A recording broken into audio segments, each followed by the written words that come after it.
The scent hit me like a physical blow. Laura's perfume. That expensive vanilla and sandalwood blend she'd started wearing 6 months ago. I was bent over the engine of a rusted Toyota in my Dayton garage when the memory crashed through 5 years of carefully constructed walls. For a moment, I wasn't Mark Ellis anymore. I was Ethan Caldwell, standing in my laundry room in Bloomington on a Thursday night that changed everything. Thursday, October 15th, 2020, laundry night. I had been methodical about everything in those days. Thursday was laundry. Saturday was groceries.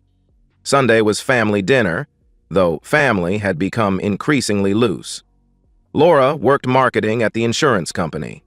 Mason was 17, more interested in his phone than conversation. Lily was 15 and already showing signs of entitled attitude. I was sorting through the week's clothes when something crinkled in Laura's coat pocket. The receipt fell to the concrete floor like a confession. The Marriott, downtown Bloomington, room charge $189.00. Date, September 22nd, 2020. September 22nd. I remembered that date perfectly because I'd worked a double shift, sleeping in my truck between crews rather than drive home for 4 hours. Laura had texted around midnight. Working late on the Morrison account. Don't wait up. The receipt felt heavier than paper should. Room service charges, $67.50. 2 entrees, 2 glasses of wine. I stood there in that buzzing fluorescent light, holding proof of my wife's betrayal, and felt relief. Not the sharp pain I'd expected, but relief. For months I'd been living with this gnawing sense that something was wrong, that I was slowly going crazy. The distance, the late meetings, how Laura flinched when I touched her unexpectedly. Now I knew I wasn't crazy. I was methodical, even then. I photographed the receipt from 3 angles, noted the timestamp, room number, itemized charges. Then I folded it carefully and placed it back exactly where I'd found it. Laura was already in bed when I came upstairs, lying on her side, facing away, her breathing too even to be natural sleep. I undressed quietly and slid between sheets that smelled like her new perfume and something else. Something masculine and expensive that wasn't me. "How was work?" she asked softly. "Fine," I said, because what else was there to say? She made a small sound that might have been relief. "Good night, Ethan." "Good night," I replied. But I didn't sleep. I lay there staring at the ceiling, listening to her breathe, thinking about 20 years of marriage and how it felt to discover that the person sleeping next to you had become a complete stranger. At 2 a.m., I gave up pretending. I dressed quietly and drove to the Marriott, parking across the street where I could see the lobby. Everything looked normal and mundane, just a hotel doing business in the early hours. But somewhere in that building, my wife had betrayed 20 years of marriage. I sat in my truck until dawn, watching that lobby, understanding with perfect clarity that my life as Ethan Caldwell was ending. The voice in my head kept trying to find innocent explanations, but my gut knew better. My gut had been screaming the truth for months, while my brain made excuses. I'd been suffocating under the weight of being not enough for so long that I'd almost convinced myself it was normal. Not exciting enough, not successful enough, not ambitious enough. Just Ethan Caldwell, shift worker and husband, trying to hold together a family that had already decided he didn't matter. The receipt changed everything, because it gave me permission to stop pretending. Over the following 2 weeks, I became a ghost in my own life. I went through the motions of being a husband and father while systematically documenting the decay of everything I'd spent 20 years building. The methodical part of me, the part that troubleshot complex machinery at the plant, took over completely. Laura's second phone was the first breakthrough. I found it wedged between her car seat and center console while she was inside the grocery store. An iPhone with a pink case I'd never seen, password protected but warm from recent use. I didn't try to break into it. Instead, I memorized the number from the lock screen and photographed the device from every angle, noting exactly where I'd found it before sliding it back. When Laura returned with groceries, chattering about sales and expenses, I helped her load bags and said nothing about the secret phone 3 feet away. The credit card statements were easier. Laura handled our finances but had grown careless about hiding papers. 3 different restaurants I'd never been to, all expensive places downtown. Charges that corresponded perfectly with her working late nights. Always for 2 people. Appetizers, 2 entrees, wine, dessert. I photographed every statement, every suspicious charge, building a timeline clearer than any private investigator could have provided. My wife wasn't just cheating, she was living an entire double life, funded by our joint account while I picked up extra shifts to cover what I thought were legitimate business expenses. But I needed to know who. The answer came Wednesday evening, when I followed her from her office building. She'd texted about working late again, but instead of staying downtown, she drove to the kind of neighborhood where houses had circular driveways and 3-car garages. She pulled into the driveway of a Tudor-striped house with perfect landscaping. Instead of knocking like a visitor, she walked to a side entrance and used a key like she belonged there. Grant Whitaker. I recognized him now. Successful insurance executive, country club member, married to a woman who volunteered at the children's hospital.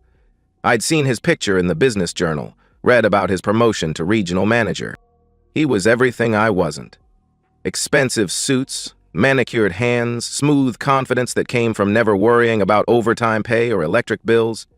The kind of man who could afford $189, 0-cent hotel rooms and wine that cost more than my weekly groceries. I sat in my truck for 2 hours, watching warm light in the windows, knowing my wife was inside living a life I could never provide. When she finally emerged, hair mussed and lipstick gone, she looked younger than she had in years. Happier. More alive than I'd seen her since our early marriage. That should have been the worst part, seeing her happiness with another man. But it wasn't. The worst part came later, when I walked into our kitchen and saw Mason and Lily with brand new iPhones. Not the basic model we'd discussed for Lily's birthday, but premium versions, with all the upgrades. "Where did these come from?" I asked. Mason barely looked up from his device. "Mom's friend Grant got them for us, early birthday presents." The casual way he said it hit like a punch. Mom's friend Grant. Lily glanced up with mild teenage annoyance. "He's been helping out while you're always working. He actually cares about what we want." The words were delivered with such offhand cruelty that I couldn't speak. My children were talking about my wife's lover like he was a family friend who deserved their gratitude more than I did. "How long have you known him?" I managed. Mason shrugged. "Few months. He takes us to nice restaurants sometimes. Better than the chain places you pick. He's really successful," Lily added, scrolling through apps. "He knows about technology and investment, important things." The implication hung in the air. "Unlike you, Dad. Unlike your shift work and used truck. And careful budgeting for things we couldn't really afford." They weren't innocent victims of their mother's affair. They were willing participants who had chosen comfort over loyalty, expensive gifts over integrity. They knew exactly what was happening and decided Grant Whitaker's money was worth more than their father's love. That night, I sat alone in our living room after everyone had gone to bed, surrounded by the life I'd worked 20 years to build, understanding it had been built on sand. The house payments I'd never missed, the college funds I'd contributed to religiously, the family dinners and birthday parties, none of it mattered to the people I'd done it for. Laura came downstairs around midnight, standing in the doorway in her robe, looking concerned in that practiced way that now seemed completely false. "Are you okay, honey? You seem stressed lately," she asked. I looked at her and saw a stranger wearing my wife's face. "I'm fine, just thinking." She sat on my chair's arm, putting her hand on my shoulder in a gesture that once would have comforted me. Now, it felt like performance.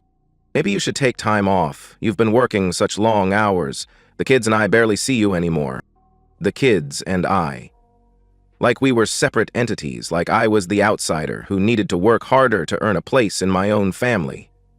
"Maybe I should," I agreed, because I'd already started planning something she couldn't imagine. But I wasn't planning to confront them. Confrontation would only give them a chance to lie better, to gaslight me into believing I was imagining things. I was planning something much more permanent, much more final. I was planning to disappear. The week I spent planning my disappearance was the most focused I'd ever been. Every decision was deliberate, calculated to cause maximum long-term impact with minimal immediate drama. While Laura continued her affair and my children enjoyed their new phones, I systematically dismantled the financial foundation they'd taken for granted. The joint savings account was first. $23,000, accumulated over years of overtime and careful budgeting. Money saved for Mason's college, for Lily's wedding, for the Colorado vacation we'd never taken. I withdrew it all over 3 days, using different branches, converting most to cashier's checks made out to Mark Ellis, an identity I'd been building with help from the internet and a birth certificate belonging to a man who'd died young in Pennsylvania. My tools came next. Thousands of dollars worth of professional equipment accumulated over years. I sold everything to a dealer in Indianapolis, driving 3 hours each way to avoid questions. The buyer asked nothing about why I needed cash, just counted out $6,700 and helped me load his truck. The wedding ring I'd worn for 20 years came off easier than expected. I sold it to a pawn shop in another town, along with my watch and the gold chain my parents had given me for graduation. Through it all, I maintained perfect normalcy at home. I kissed Laura goodbye each morning, helped Lily with homework, asked Mason about college applications. They were so absorbed in their new reality that they never saw the systematic destruction happening in front of them. The confrontation came Saturday morning. Laura was making pancakes, humming that song she'd been playing since the affair started. Mason was texting. Lily was complaining about school drama. I placed the manila folder on the counter next to the syrup bottle. "What's this?" Laura asked, spatula frozen mid-flip. "Open it," I replied. Her face went white. Hotel receipts, credit card statements, screenshots of restaurant charges, photos of her using Grant's key, bank records showing exactly how much of our money she'd spent on her affair. "Even I can explain," she stammered. "Don't," I replied. Laura's hands shook as she flipped through the evidence. "This isn't what you think. Grant is just a friend." She hesitated. "Room 314 at the Marriott? September 22nd, October 3rd, October 17th. I recited dates from memory. Chez Laurent, October 8th. Magnolia Bistro, October 15th. Should I continue? The spatula clattered the floor. "You've been spying on me." "I've been paying attention," I shot back. That's when Mason and Lily walked in, seeing the papers spread across the counter, seeing their mother's tears, seeing me standing like a judge, delivering verdict. Instead of shock or horror, I saw irritation, annoyance that their secret was out. "We knew you'd react like this," Mason said with teenage exhaustion, all crazy and possessive. "Grant's a good guy, Dad. He treats Mom better than you do." The words came out so casually, with such certainty, that I felt something break inside my chest. Lily nodded in agreement. "He actually listens when she talks, and he takes us places without making a big deal about money all the time." There it was, the truth laid bare by my own children. I wasn't a betrayed husband. I was an inconvenience, a source of financial stability who couldn't compete with Grant's generous affections. "I'm leaving," I said. Laura's face crumpled. "Ethan, please. We can work through this. I'll never see him again." But her promises meant nothing. Even if sincere, the damage was complete. She'd made her choice months ago, and my children had made theirs when they decided Grant's gifts were worth more than their father's love. I packed one duffel bag, 20 years of life reduced to clothes and necessities. I left my wedding ring on the dresser next to Laura's jewelry box. The last thing I heard was Lily asking Laura, "Does this mean we have to give back the phones?" I drove toward Dayton in my old pickup, feeling lighter with every mile. The radio played classic rock, songs from when I'd believed in forever and family and the reward of doing right. But I didn't feel angry, I didn't feel sad, I felt free. Mark Ellis was born on that highway, somewhere between Bloomington and Dayton, in a pickup that smelled like motor oil and possibility. Ethan Caldwell died quietly, without ceremony, in a kitchen full of people who'd already forgotten he was supposed to matter. 5 years passed like seasons changing, gradual, inevitable, surprisingly peaceful. Mark Ellis built a life in Dayton with methodical patience. I rented the apartment above Rosie's Diner on Oak Street, took a job at Murphy's Auto Repair, and settled into a routine that never varied. Murphy was a 60-year-old Irishman who asked no questions about my past and cared only that I could diagnose engine problems by sound. The other mechanics accepted me as easily as they'd accepted new equipment. I became known for impossible cases, cars other shops couldn't diagnose, vintage engines requiring intuition more than computers. My apartment was sparse but comfortable. A bed, kitchen table, television I rarely watched. Books filled empty spaces. Technical manuals and biographies of men who'd built empires from nothing. I adopted Rex from the county shelter, a German Shepherd mix abandoned by previous owners. We understood each other perfectly. The ghost years taught me something I'd never learned as Ethan Caldwell. Contentment wasn't about having everything you wanted. It was about wanting only what you could provide for yourself. On a gray October morning in 2025, 5 years almost to the day since I'd driven away from Bloomington, Lily walked into Murphy's garage. I was diagnosing a misfire in a 1987 Mustang when I heard footsteps. Something about the cadence made me look up, and there she was, 20 years old now, thin and hollow-eyed in a way that spoke of years carrying weight too heavy for her shoulders. She'd grown up to look like her mother, but where Laura had always carried confidence, Lily seemed diminished. Secondhand clothes, but clean, hair longer than I remembered, face marked by premature seriousness that comes from learning hard lessons young. "Hello, Dad." The word hung between us like smoke. I straightened slowly, wiping hands on a rag. "Lily." She shifted nervously, clutching a purse against her chest. "You're hard to find. Mark Ellis, Dayton, Ohio. Took me 2 years and a private investigator." "You hired a private investigator?" I asked. "I saved for 18 months, worked 2 jobs." She looked around the garage. "You look different, older." "5 years will do that," I replied. "You look happy," she said, sounding surprised. I studied her face, looking for traces of the entitled teenager who'd casually destroyed her family for an iPhone. I found someone else entirely, someone who'd learned what consequences felt like. "Where are you here, Lily?" I asked. The question deflated her. She looked down, gathering courage. "I need to tell you what happened after you left. We walked to Rosie's Diner, where coffee was strong and booths high enough for private conversations. Rosie brought us mugs and pie without being asked." Lily wrapped her hands around her mug like stealing its warmth. "Mom filed for divorce 6 months after you left, claimed abandonment, told everyone you were unstable, that you'd run from responsibilities." The words felt like weather reports from a distant climate. Someone else's pain in someone else's life. "Grant's wife found out about the affair 2 months after you disappeared," Lily continued. "Patricia found hotel receipts in his car. She went completely insane, came to our house screaming, calling Mom names, threatening to destroy her reputation." I sipped coffee and waited. But that wasn't the worst part. Patricia waited for Grant in his driveway one evening. When he came home, she shot him. The words hit like cold water. She killed him? 3 times in the chest, then called 911 and waited for police. Lily's hands shook. The whole thing was in newspapers. Local executive murdered by jealous wife. Mom's name was in every article as the other woman. Grant Whitaker, the successful executive who'd bought my children's loyalty with expensive gifts, was dead. Murdered by his wife in a crime that had probably destroyed multiple families. Mom lost her job 3 weeks later. The company said downsizing, but everyone knew it was the scandal. No one in Bloomington would hire her. She tried Indianapolis, but the story had spread. The systematic destruction was becoming clear. Laura's comfortable double life hadn't just ended, it had exploded spectacularly. Mason left for college and never came home. Even on breaks. He blamed Mom for everything, said she'd embarrassed the family beyond repair. He won't take her calls.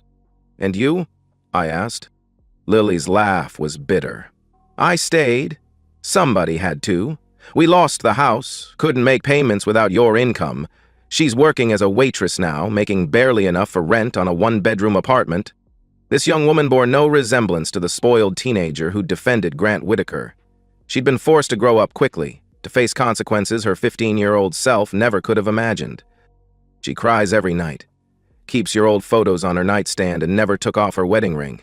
She talks about you like you might come back someday. Something twisted in my chest.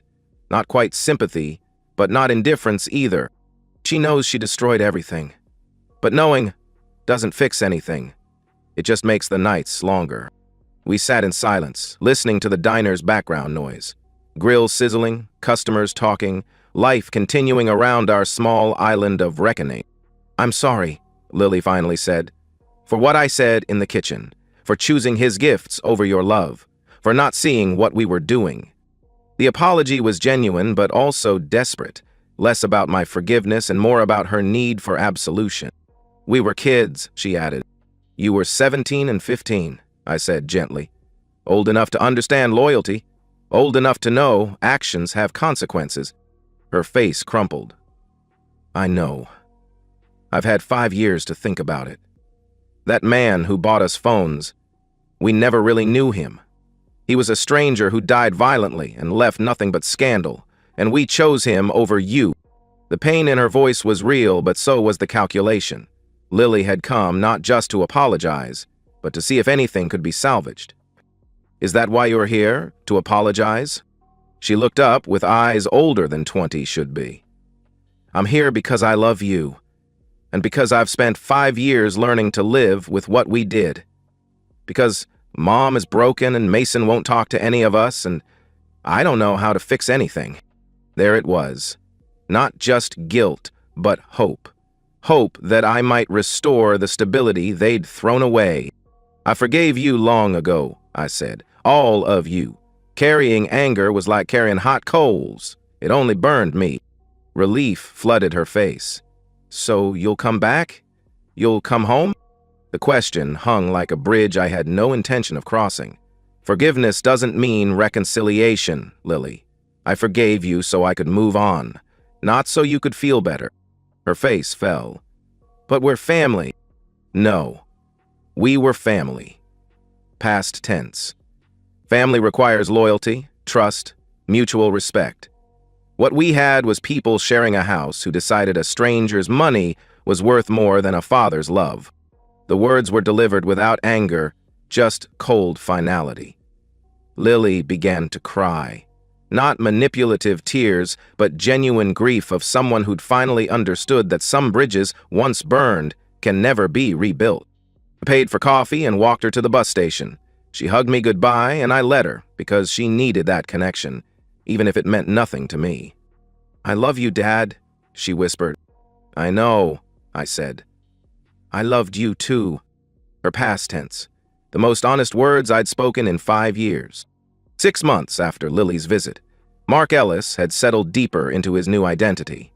I'd bought a small house on the outskirts of Dayton, adopted a dog from the local shelter, and begun dating a divorced teacher named Carol who asked no questions about my past. Laura's cafe had closed and she'd moved to another state to escape the judgment of Bloomington. Mason graduated college but hadn't spoken to his mother in 2 years.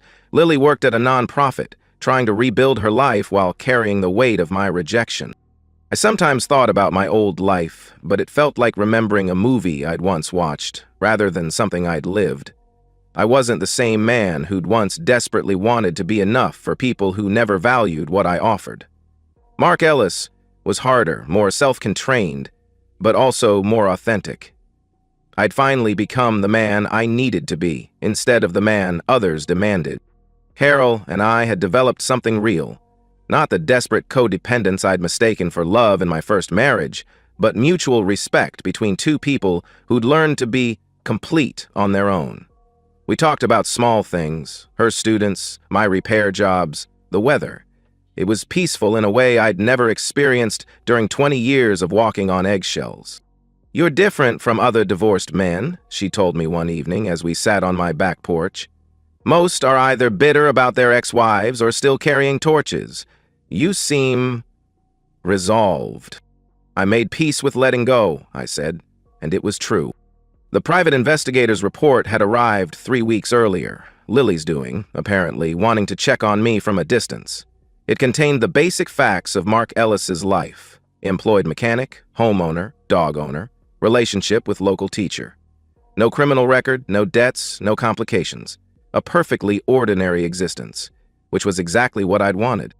Rex was aging but still enthusiastic about our morning walks. At 7 years old, he'd learned to trust that I wouldn't abandon him the way his previous owners had. We understood each other completely. Two creatures who'd been discarded and found better lives because of it. Murphy had started hinting about retirement, suggesting the right person might take over the garage. The idea appealed to me, not because I needed to build something impressive, but because I'd found work that satisfied me and customers who appreciated competent service without drama. On quiet evenings, I reflected on the mathematics of revenge. Most people imagined it required elaborate schemes, dramatic confrontations, complex plans designed to inflict maximum suffering. But the most effective revenge was much simpler: building a better life and refusing to let the people who'd hurt you participate in it. The Ethan Caldwell who'd discovered that hotel receipt had been desperate for validation from people who'd already decided he wasn't worth their full attention. He'd measured his success by their happiness, his identity by their approval, his worth by their satisfaction. Mark Ellis had learned to measure his worth by his own standards. He'd discovered that the opposite of love isn't hate, it's indifference. And indifference, it turned out, was the most powerful weapon of all. Late at night, when I couldn't sleep, I'd look at myself in the bathroom mirror. The face looking back was older, marked by years of honest work and simple living, but the eyes were clearer than they'd been in decades, free from the desperate need to be enough for people who decided I wasn't. Mark Ellis, I'd say quietly, testing the name, that had become more real than the one I'd been born with. The man in the mirror would nod back, satisfied with the trade he'd made, surrendering a family that had never really valued him in exchange for a life built on his own terms, free from the exhausting work of trying to earn love from people who'd proven themselves incapable of giving it. The story ended with me working in my garage, content in my solitude, understanding that the best revenge isn't elaborate schemes or dramatic confrontations. Sometimes it's simply refusing to let people who betrayed you have any place in the life you build afterward. The final image was of me looking at myself in my bathroom mirror, seeing Mark Ellis instead of Ethan Caldwell, and feeling genuinely at peace with the trade. It was the best deal I'd ever made. And that's the end of today's story. If you enjoyed it, please give this video a thumbs up and drop a comment below. Your support helps the algorithm push my content further. If you're new to the channel, don't forget to hit that subscribe button. It really helps me keep creating more stories for you. Thanks for watching, and I'll see you in the next one. I sat, waiting. I knew her well. I should after 14 years of marriage. Her need to control every situation would prompt her to hurry home, do damage control, would overpower everything else. I idly wondered what kind of spin she would come up with. It had to throw her for a loop, getting caught. She was always the clever one, scheming, planning, working every angle. I was the straightforward one. If something was on my mind, it usually came out of my mouth. Good or bad, I leaned towards immediate resolution. She hated it. It irked her no end when her groundwork and all her carefully laid plans would go for nothing. Don't get me wrong, I usually let her have what she wants. Why? Because I'm a guy, and guys tend not to sweat a lot of stuff. If she wanted it, and if it didn't break us financially or damage our relationship, she got it. It made her happy, and then she made me happy. Then we were both happy. Happy, happy, happy. It didn't take her long to realize there was a line in my head that said, when you crossed it, things could get very bad. I heard her describe it to a friend once when she didn't know I was around. I call it the magic moment, a point where he becomes angry enough that nothing matters. Not his friends, not his job, not me, nothing. When he hits that point, he could care less about what people think or whose feelings get hurt. I'll give you an example. He worked at his old company for 10 years. He got raises and good reviews. They loved him. Then management changed. They brought in an expert. After 2 weeks, the expert gave a suggestion they embraced. Everyone's job got realigned. Bob really didn't care. He had been there so long, he knew just about everything. Then came the kicker. The expert pointed out that the employees were being paid about 25% more than companies with corresponding positions in the area, so they were being cut to achieve parity. They told him his cut came to just under $5,000 a year. He laughed at them. "Let me get this clear," he said. "You want to cut all our pay because that would bring us down to the local average, right? What kind of effort do you expect from us afterward? The same or 25% less? One of the reasons this company is so successful is because it pays top dollar for the best. You don't just walk in here and fill out an application and start work. I had to go through 4 interviews, a physical and psychological testing before I was hired. You have a very stringent attendance policy and hardcore safety procedures. Now, why should anyone go through that to get hired if you're not paying any more than the place down the street, where you don't have to work nearly as hard and get the same pay? In time, you won't have parity. You'll have mediocrity. Your old workers will quit for better jobs or easier working conditions. Production will suffer, accidents will happen, morale will be shot." He paused for a breath. There were 4 people from corporate and the efficiency expert in the meeting. They were all bright red. "The decision stands," said one of the corporate goons. "It will take effect in 3 months." He smiled. "All right. That should be more than enough time to find another job. Consider this my notice. The day before the cuts become effective will be my last day." There was a general uproar. The plant manager assured corporate he wouldn't quit. He was just venting. Imagine their surprise when he walked out the door 3 months later. They tried to get him to come back, blustering they would report to any prospective employers he had walked out and abandoned his job. "Already got a job," was his reply. 9 months later, most of the old employees had left, many coming to work for his new firm.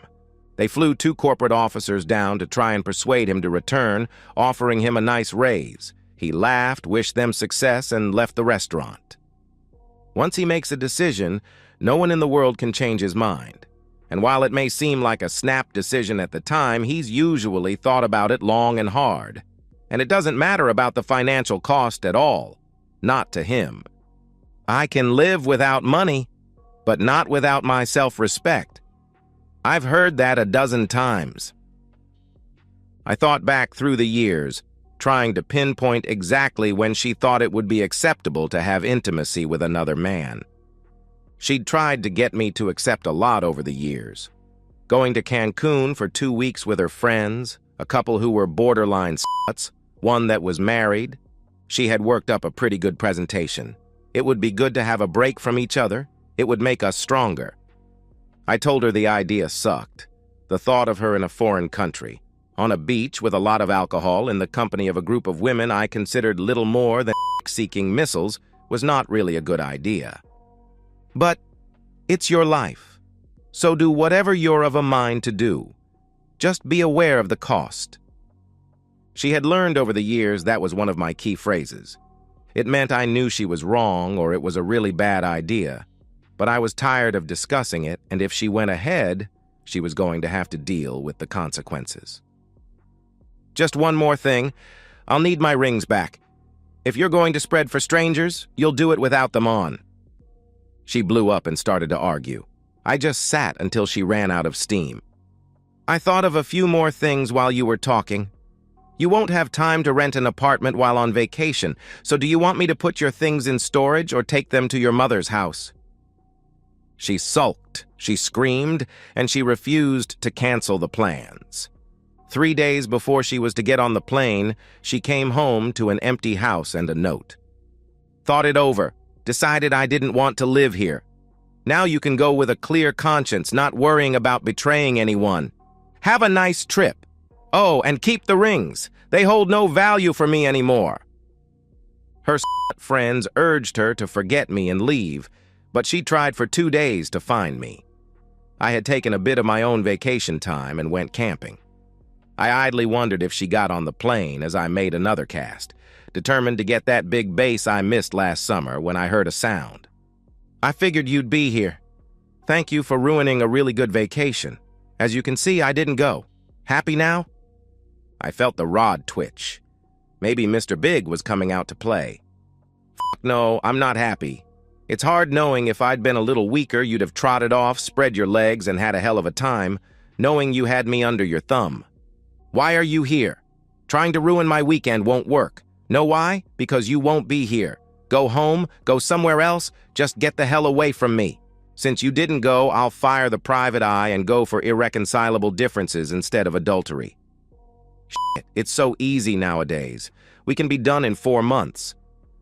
Mr. Big had hit, my rod was almost double, and the drag was screaming like a virgin at a gang.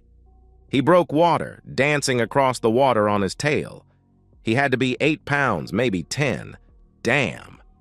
She chose at that exact moment to attack me, cussing like a sailor. I was knocked into the water, and Mr. Big got a little slack, spit out the hook, and with a slap of his tail went back into the deep. She was screaming and laughing at the same time. The water was a little less than waist deep, but pretty damn cold in early April. I walked out slowly. Now, maybe you'll talk to me. I don't want a damn divorce. You better listen. That was all she got out before I shoved her into the lake. She slid in the mud a little, waving her arms around in an attempt to balance before losing it and falling backwards. I noted she was dressed really well, and that she wasn't wearing anything under that short skirt as she went under. Apparently, she was going for the "fuck him stupid and make him forget" plan of action. She wasn't looking real sexy now, mud and grass all over her. I saw she was completely without underwear. She started to climb out, taking a breath to start screaming when I shoved her back in. When she got to her feet again, I held up my hand. Listen, don't speak. If you open your mouth before I'm done, I swear I'll jump in and hold you under until you stop bubbling. Nod your head if you understand. She must have believed me because she slowly nodded her head.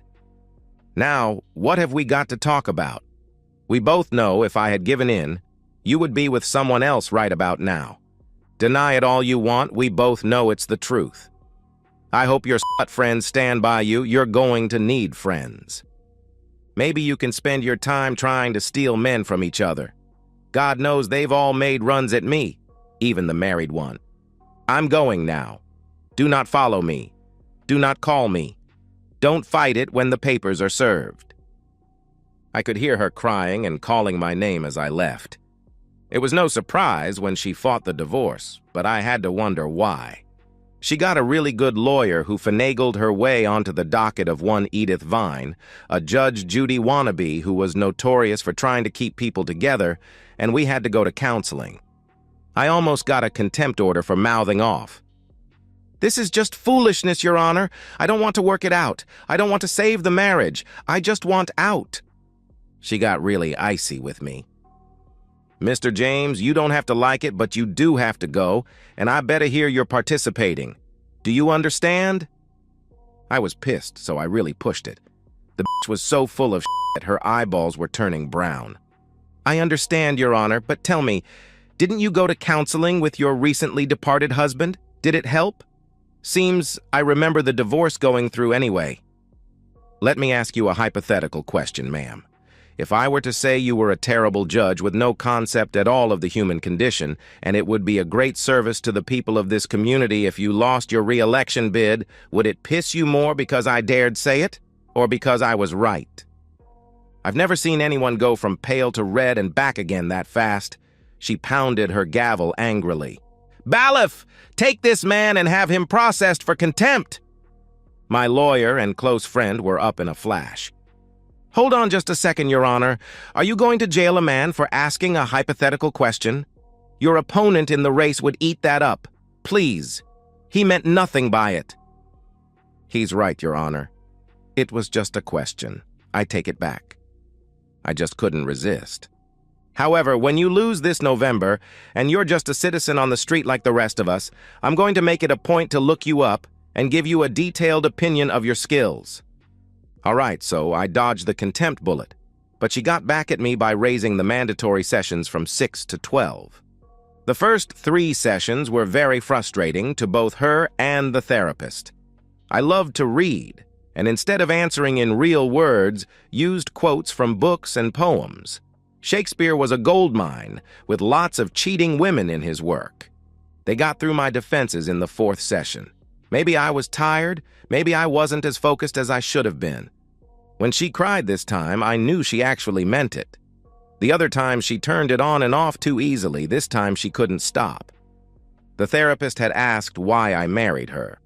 I was surprised. Because I loved her. I knew how she was. I'd watched her all the way through high school and most of college manipulate everyone around her to get what she wanted. It's why I never tried to date her.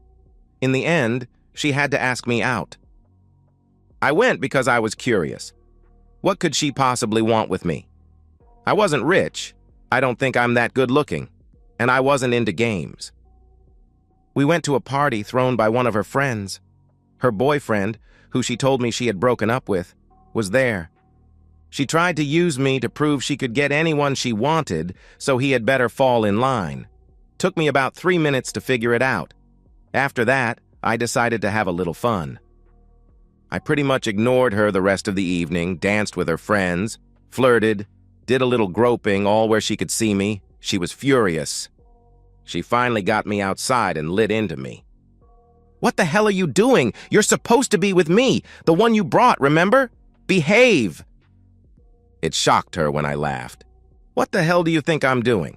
I'm obviously the goat here to beard your boyfriend who you forgot to tell me you were still involved with. I figured since you were a lost cause, I'd do a little trolling. You need to find a new set of friends. Loyalty must be missing from their dictionary. I've already got 3 numbers, and Sue pretty much told me that after I took you home tonight, I should come back for a little after party." Apparently, no one had ever talked to her like that before. She started crying. Until recently, I could never resist a crying woman. I told her I'd make a deal. She acted like she was actually my date tonight, and I'd act like I was hers. We went back in, and she clung to my arm the rest of the night. We ignored everyone else and danced only with each other. After a while, we actually relaxed and had a good time. I think she was really surprised when I left her at her door with just a small kiss. I had no intention of ever dating her again, but she viewed me as a challenge. Slowly, she wormed her way into my heart. I told her early on I wasn't into her games. We broke up a couple of times before she got the message. To wrap it all up, we married. I had the mumps as a child. It was possible I could father a child, but not probable. When we found out, I offered to let her out of the marriage. She chewed me out. I wanted to adopt, but she found one excuse after another until I figured it was too late. A good thing now in retrospect. But counselor, she slowly slid back into her old ways. Complacency, I suspect. It was little things, but as time went by, they got bigger. What she didn't understand was I didn't give a shit what kind of car she wanted or the style of furniture in the house. Stuff like that doesn't matter the least to me. If it made her happy, okay. But then she changed jobs and got a new set of friends. She started wanting girls' nights out. Again, I trusted her, so it didn't matter. She started coming home later. And later, then one night she came in at 2, hair mussed, clothes wrinkled, lipstick smeared. That was the beginning of the end. She knew she had screwed up badly. She apologized, saying she was drunk and it never went beyond kissing. I left her for 2 weeks. She begged, cried, and swore she would get counseling. I got weak. I did still love the stupid bitch, still can't tell you why. Things got better. She realized she had control issues and really worked on them. Changed jobs again. To get away from the sluts, she said. Jumped from the frying pan into the fire, in my opinion. If the last bunch were sluts, this group were screaming whores. Slowly, she fell in with them. Girls' night out started up again. Then the Cancun thing came up. I looked up the resort. It catered to singles and people with alternative lifestyles. I knew without a doubt if she'd come back a slut who broke her vows.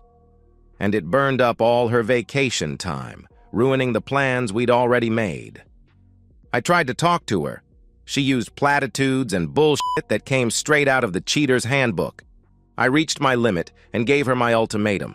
Stay with me and try to work on our marriage. Go and come back to the divorce dance. She refused to cancel, so I packed up and left before she did. She must have gotten a case of the smarts because she never got on the plane. It was too late by then. I started the proceedings, and here we are. Yes, she's sorry. Yes, she'll go into counseling. But will it be enough? Did she learn anything? Can she change? My question is, do I want to hang around long enough to see? In the end, I took her back, hoping for the best. Why? Because deep down, I really did love her. But I made her pay. I kept her on a tight lease, and I made her sign a postnupt. Irreconcilable differences, and it was 50-50. Adultery, and the offending party left with the clothes on their back. It killed her to sign that. She loved the house and all her toys, but she knew it was her only chance. We were good for a couple more years. Then she started changing. It was so gradual I didn't notice at first. It was little things. But as it accelerated, I picked up on it. Got to noticing a superior little smirk she wore, especially if she thought I couldn't see it. I called the investigators. In 2 weeks, they gave me their results. Sadly, I wasn't surprised. Peter Cummings, a little weasel she worked with.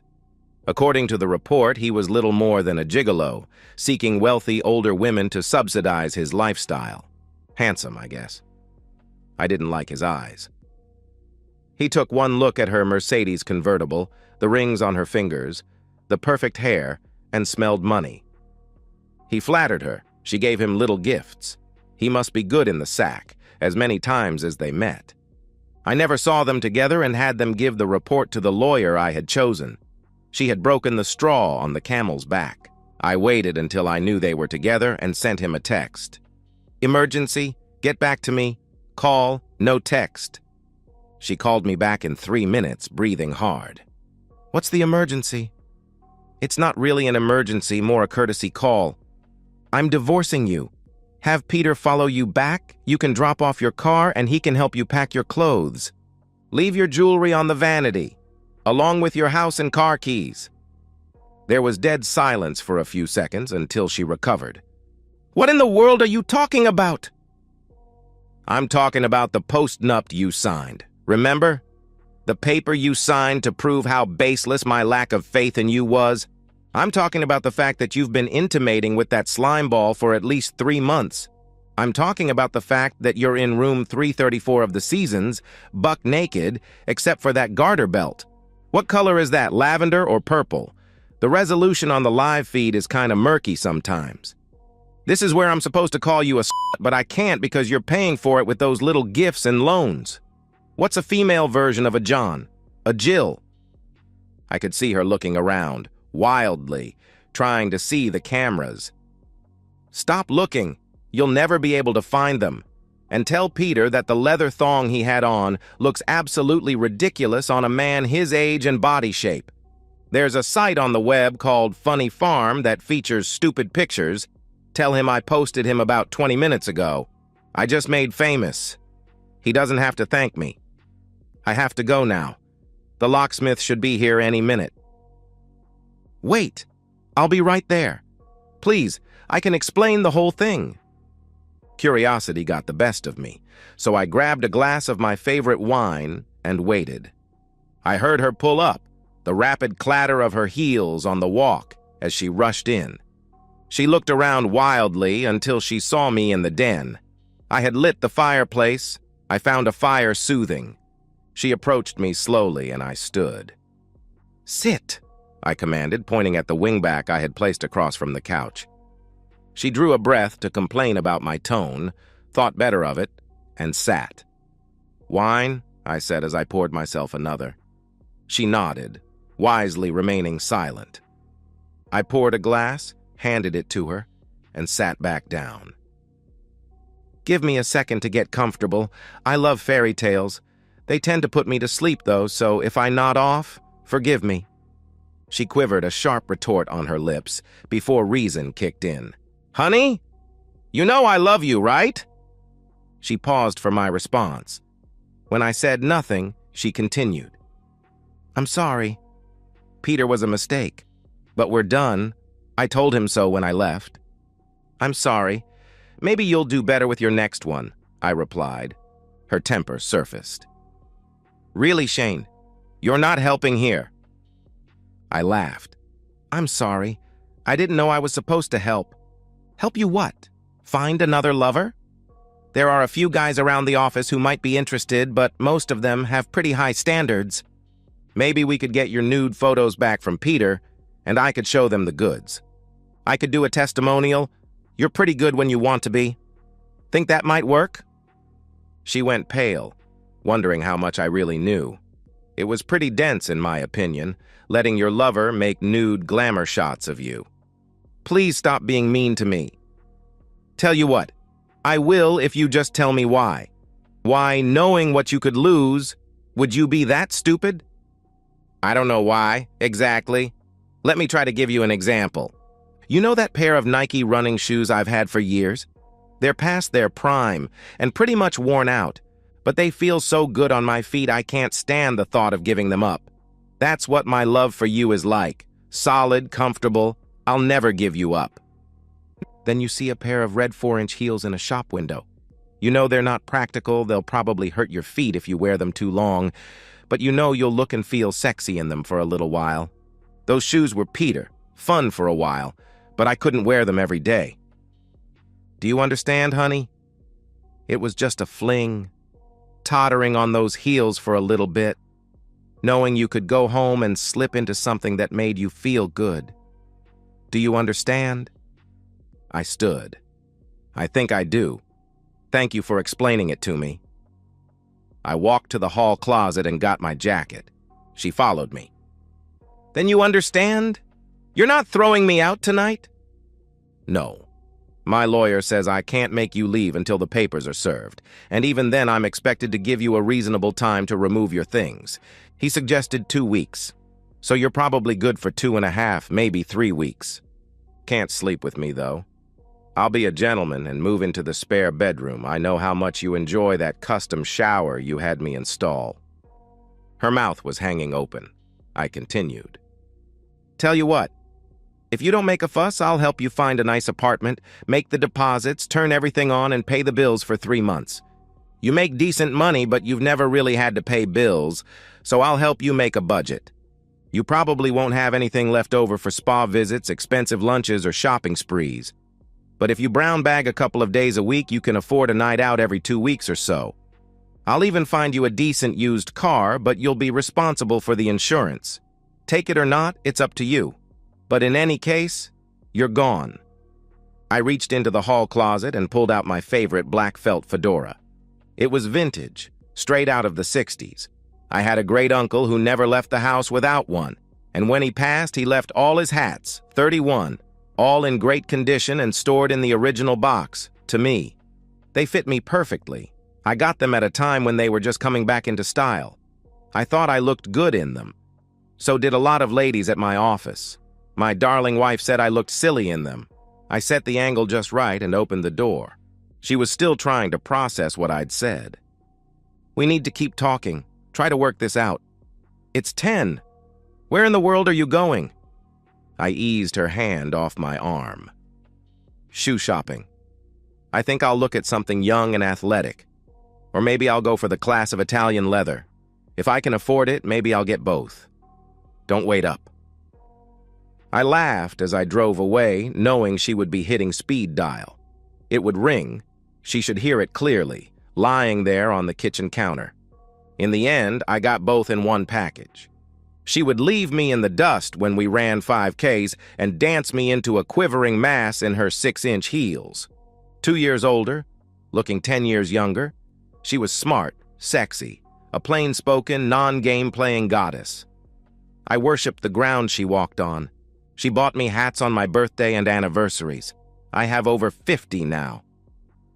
Gwen tried to fight it, but when her lawyer looked at the prenup, he urged her strongly to take my offer. I didn't want her Mercedes, so I sold it, took half the money, and bought her a 4-year-old small Chevy. She actually thanked me. She married a couple of years later, and as far as I know, we don't travel in the same social circles anymore. They seem happy. I know she was in therapy for quite a while. A funny story. I actually went to court when my divorce was finalized, even though my lawyer said it wasn't necessary. Ran into the judge who handled my first attempt and ordered us into counseling. She was just an ordinary citizen now, having lost by a landslide. She was there for her second divorce. I almost got cited for contempt because I couldn't stop laughing.